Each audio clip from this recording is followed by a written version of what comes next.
continuando con el problema 8, donde dice, la distribución de gastos de Ana durante el mes de marzo es la siguiente. Ella, en estos 4 puntos que nos mencionan acá, ella, ¿cierto?, gasta su sueldo, donde en arriendo utiliza 1/2, en el pago de la universidad 1/6, en el pago de cuentas básicas 1/9 y en el pago de alimentación 2/9.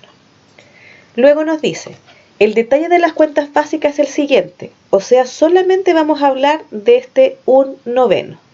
Este 1/9 se distribuye en agua, gas y luz, donde el 25% es de agua, el otro cuarto es de gas y el 1/2, ¿cierto?, que queda, ¿cierto?, corresponde a la luz.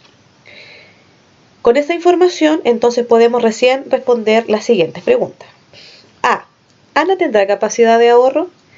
Recuerden que cada vez que nosotros distribuimos información, particularmente cuando hemos trabajado con los gráficos de torta, nosotros distribuimos este gráfico, ¿cierto?, en partes proporcionales dependiendo de la información que me entrega. Cada parte corresponde, ¿cierto?, a una sección. Entonces, ¿qué significa eso? Que si yo tomo todas esas partes y las sumo, me da un total de un 1, que es una torta, un entero. Cuando yo sumo todas las partes, es un entero. Entonces, ¿para qué me sirve esa información? Si yo sumo todas estas partes que ella gasta de su sueldo, si me da un 1, significa entonces que ella no tiene capacidad de ahorro. Pero si me da un valor menor que 1, el restante que me falta para llegar al 1, esa sería la capacidad de ahorro. Entonces veamos, ¿qué valor nos da para poder responder la pregunta A? Para eso hay que sumar, ¿cierto?, todos los gastos de Ana. 1/2 en arriendo, 1/6 en universidad, 1/9 en cuentas básicas y 2/9 en alimentación. Al apretar es igual, me entrega exactamente un 1. ¿Qué significa eso entonces? Que Ana no tiene capacidad de ahorro porque en el fondo todo lo está utilizando en pagar estos 4 ítems de cuentas.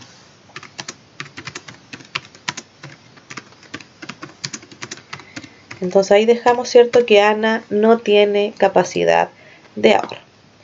En la pregunta B me dice, suponiendo, ¿cierto?, de que Ana tiene un sueldo líquido de 427.500, eso quiere decir, ¿cierto?, de que ella todo este dinero lo distribuye en pagar estas 4 cuentas. Y me preguntan específicamente cuánto ella cancela por el arriendo y cuánto cancela por la luz. Entonces, nosotros sabemos que ella gasta 1/2 de el sueldo, que en este caso el sueldo corresponde, ¿cierto?, a los 427.500. Entonces voy a mi calculadora y escribo, ¿cierto?, 1/2 de el sueldo de Ana y nos entregaría entonces cuánto ella gasta en arriendo. Ahí está entonces el valor del, voy a colocar aquí, arriendo. Eso es lo que ella gasta en arriendo.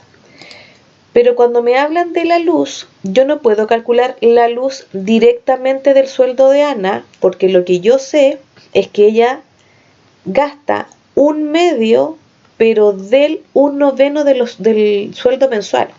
Entonces, ¿qué necesito saber primero? ¿Cuánto ella gasta en las cuentas básicas? 1/9 del sueldo, ¿a cuánto corresponde? Eso es lo que necesito saber. Entonces nuevamente voy a mi calculadora y escribo 1/9 del sueldo para saber cuánto Ana gasta, ¿cierto?, en este ítem. Entonces ahora sé de que ella utiliza 47.500.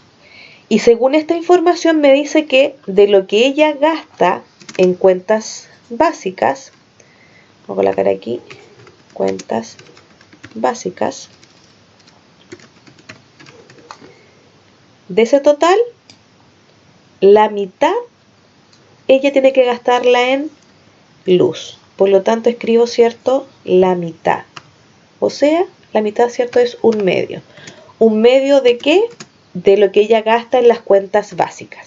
O sea, 47.500. O sea que este valor que está aquí, simplemente lo multiplico por un medio, o el que quiera, lo divide por 2 y es exactamente el mismo resultado. Por lo tanto, así obtengo cuánto es lo que ella gasta, ¿cierto?, en luz.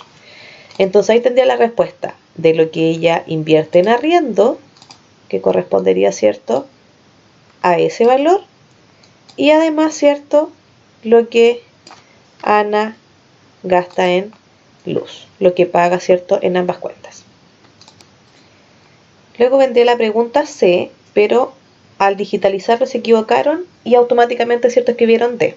Por lo tanto, no hay pregunta C en esta parte del ejercicio.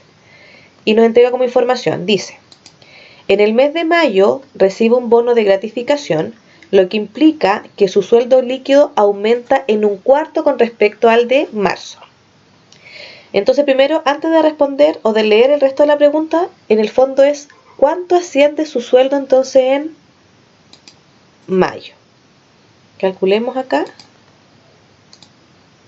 ¿Cómo yo sé cuánto es ese valor?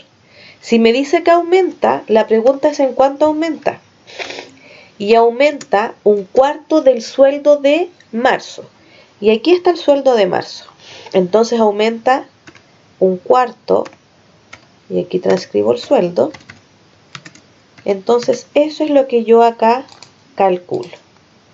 Un cuarto por los 427.500.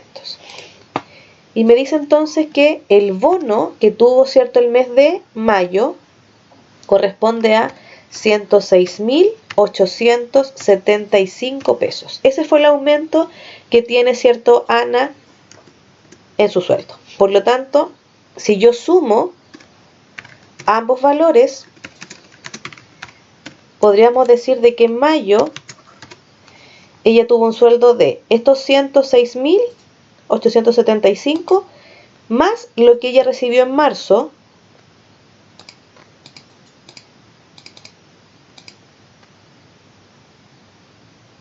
perdón, ¿qué pasó ahí? Me falta un cero. No, vamos a hacerlo bien. 106.000, me falta un cero al otro lado. Más, ¿cierto?, los 427.500.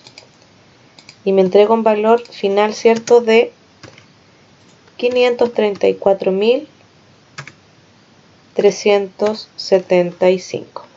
Este fue entonces el sueldo de mayo, porque fue, ¿cierto?, con el bono que le agregaron.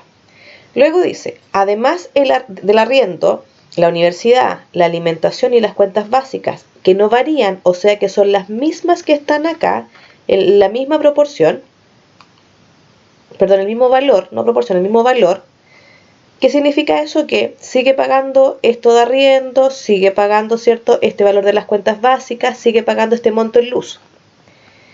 Debe pagar la misma cantidad de dinero que el mes de marzo por estos conceptos. Entonces, si sigue pagando la misma proporción, en el fondo sigue gastando los mismos 427.500 pesos.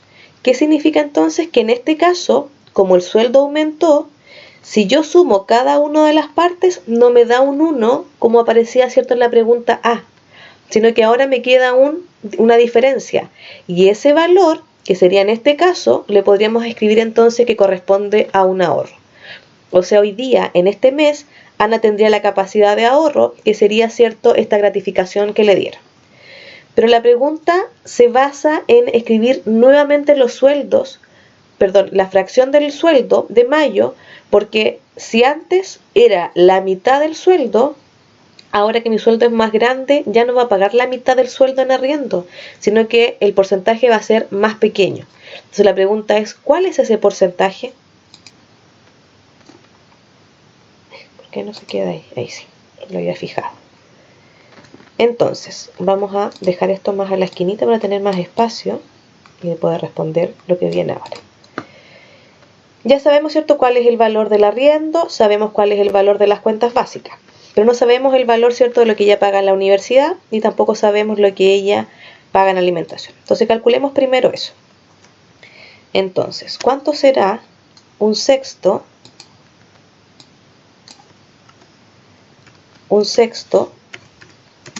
de el sueldo que teníamos acá? Pensando, ¿cierto?, en el punto B. 427.500. Entonces, ¿cuánto era lo que ella tenía que cancelar con respecto, ¿cierto?, a la universidad? Y nos entrega un valor de 71.250 pesos.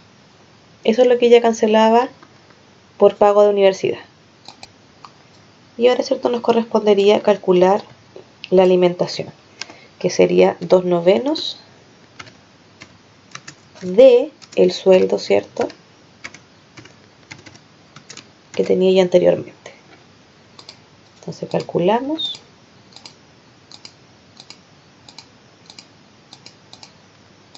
Y nos entrega que ella por alimentación, ¿cierto?, tiene que cancelar 95.000 pesos.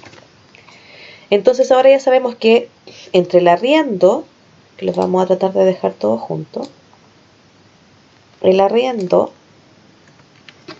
las cuentas básicas, tenemos, ¿cierto?, esto que corresponde al pago de la universidad y esto que corresponde. Entonces yo creo que es importante, para no confundirnos, escribir aquí de que este es el pago de la universidad. No me pinchó el A, ahí sí. El pago, lo voy a colocar aquí, pago U, y aquí le vamos a poner alimentación. Así va a ser más fácil cuando trabajemos con todo esto.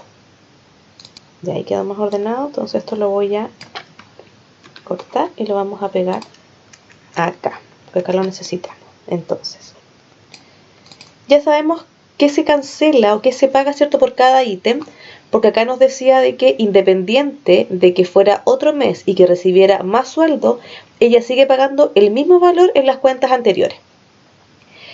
Si yo sumo todo esto, me dan los 427.500, que era lo que recibía ella antes, y esta adicional, ¿cierto?, eran de los 106.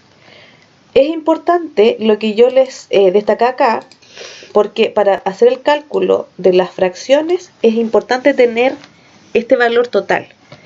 Porque se acuerdan, en otros ejercicios habíamos justamente trabajado en esa parte, y la idea, ¿cierto?, fue calcular a qué porcentaje corresponde cada uno de estos valores.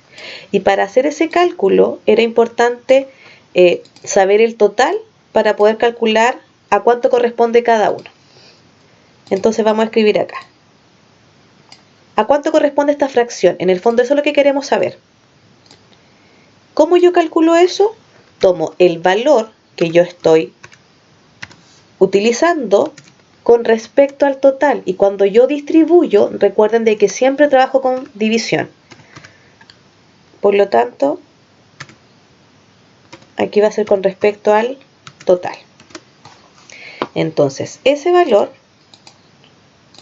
es el que yo calculo, y le aprieto al tiro esta tecla para que la respuesta automáticamente me la entregue en fracción, así es más fácil. Escribo así igual, entonces me entrega la respuesta, que son 2 dividido 15. Y lo mismo, ¿cierto?, hago el mismo cálculo con los otros puntos. Entonces ahí les dejé el cálculo, ¿cierto?, de la división de la alimentación dividido el total del sueldo de mayo, del arriendo dividido el total del sueldo de mayo, y de las cuentas básicas dividido el total del sueldo de mayo. Entonces ahí nos entregarían 2/15 con respecto al pago a la universidad, 8/45 con respecto a la alimentación, 2/5, perdón, de arriendo, y 4/45 con respecto a las cuentas básicas. Como lo vimos en ejercicios anteriores, la idea es que este divisor sea el mismo valor para poder, ¿cierto?, trabajar esta distribución. Si es que queremos hacer un gráfico circular o algo que lo represente. ¿Cuál es la ventaja? porque los números son bastante diversos. ¿Cuál es la ventaja? Que en este caso solamente nos preguntan qué fracción del sueldo destinará al pago del arriendo, que está acá, al pago de la universidad, al pago, ¿cierto?, de las cuentas básicas y el pago de alimentación. Entonces ahí estaría la solución, ¿cierto?, de la pregunta D. Y finalmente nos dice, en la E, ¿le quedará dinero luego del pago de las cuentas? Efectivamente, sí le queda dinero, que corresponde, ¿cierto?, a esta bonificación que recibió Ana. Por lo tanto, este valor que habíamos calculado acá es justamente, ¿cierto?, el valor que ella puede quedarse luego de todo el pago de sus cuentas. Y con esto, chicos, quedaría entonces resuelta la pregunta 8.